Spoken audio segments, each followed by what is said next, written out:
Assalamualaikum warahmatullahi wabarakatuh, rekan-rekan sekalian yang dirahmati Allah Subhanahu wa taala. Salah satu sinopsis roman Indonesia yang sangat terkenal, termasyhur, bahkan pernah menjadi tampilan di layar lebar, yaitu Siti Nurbaya yang ditulis oleh Mara Rusli. Rekan-rekan sekalian yang budiman, Samsul Bahri dan Siti Nurbaya adalah dua kawan yang sangat akrab, intim sejak dari mulai kanak-kanak hingga mereka tumbuh remaja dan berkembang. Samsul Bahri adalah anak Sultan Mahmud, salah seorang penghulu di Padang, Sumatera Barat. Sedangkan Siti Nurbaya adalah anak Baginda Sulaiman, saudagar kaya yang berada juga di Padang, Sumatera Barat saat itu. Tetapi di sisi lain saat itu juga ada saudagar yang tidak memiliki karakter baik, yaitu Datuk Meringgi Dagar, yang memperoleh kekayaannya dengan cara tipu muslihat. Siapa-siapa saja orang saat itu, tahun 1600-an, 700-an, 800-an di Sumatera Barat, yang melebihi kekayaannya, muncullah iri hatinya. Rekan-rekan sekalian, suatu saat Datuk Meringgi melihat bahwa Baginda Sulaiman memiliki seorang anak gadis, yaitu Siti Nurbaya. Namun Siti Nurbaya telah lama menjalin percintaan sehidup semati dengan Samsul Bahri. Tetapi Datuk Meringgi pun mengamati bagaimana caranya agar bisa suatu saat memperistri anak Baginda Sulaiman, yaitu Siti Nurbaya. Karena pernah Datuk Meringgi berpapasan dan mengapresiasi langsung kemolekan daripada Siti Nurbaya. Rekan-rekan sekalian yang budiman, kita singkat alur cerita. Sultan Mahmud suatu saat kebingungan dan ingin meminjam uang kepada orang-orang yang kaya saat itu.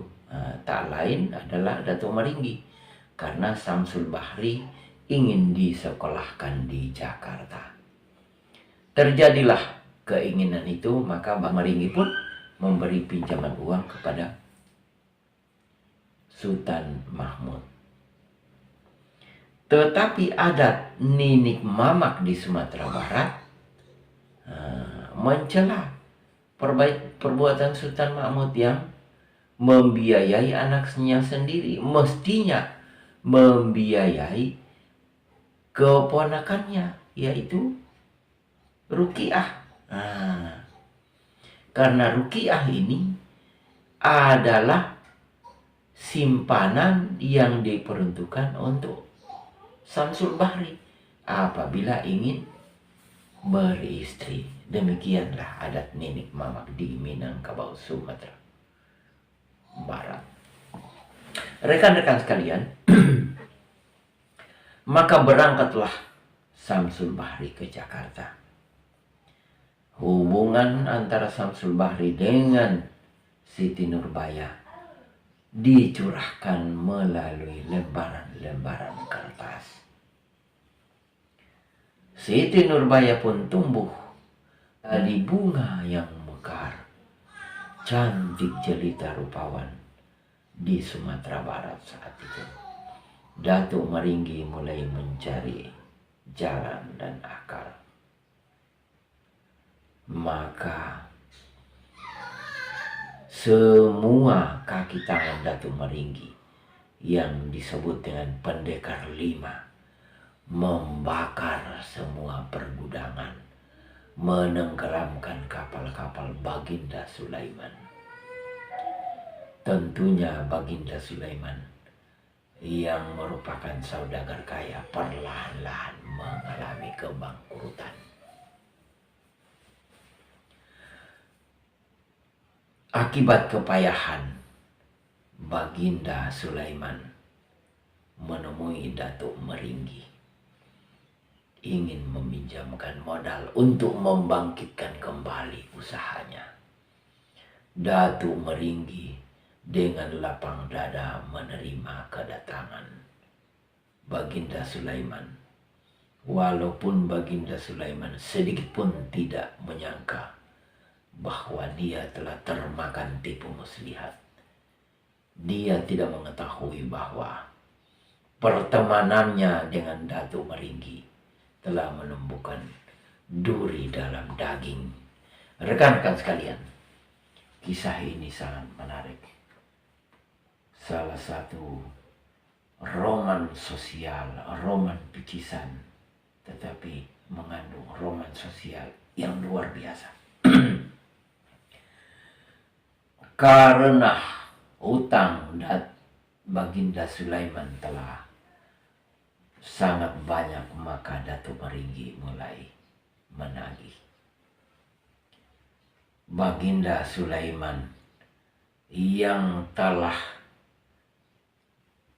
diakali oleh Datuk Meringgi merintih dan tidak mampu membayar utangnya. Maka Datuk Meringgi pun melaporkan ke kolonial Belanda dan Baginda Sulaiman dipenjara. Setelah mengetahui bahwa ayahnya dipenjara, Siti Nurbaya merintih dan menangis. Terciumlah berita ini pada Datuk Meringgi. Datuk Meringgi pun menemui Baginda Sulaiman. Hai Baginda Sulaiman, ayah Siti Nurbaya, semua utangmu, persoalanmu akan kubebaskan, tetapi dengan syarat Siti Nurbaya serahkan untuk menjadi istriku. Rekan-rekan sekalian, Baginda Sulaiman dengan berat hati pun mengiyakan. Demikian pula Siti Nurbaya. Pernikahan pun dilangsungkan. Siti Nurbaya langsung melayangkan sepucuk surat kepada Samsul Bahri di Jakarta. Betapa pedih dan perihnya batin daripada Samsul Bahri. Akhirnya rekan-rekan sekalian, Samsul Bahri pulang ke Sumatera Barat dan mengintai Siti Nurbaya. Siti Nurbaya pun mengetahui kedatangan Samsul Bahri. Terjadilah pertemuan.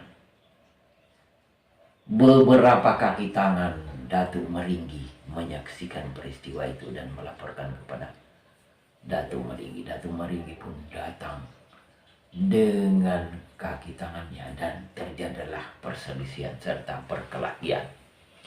Datuk Meringgi telah menuduh Samsul Bahri bahwa telah berbuat hal-hal yang tidak semestinya dilakukan dan sampailah di pengadilan kolonial Belanda. Kesimpulan hakim bahwa Samsul Bahri tidak terbukti melakukan hal-hal di luar batas agama dan adat.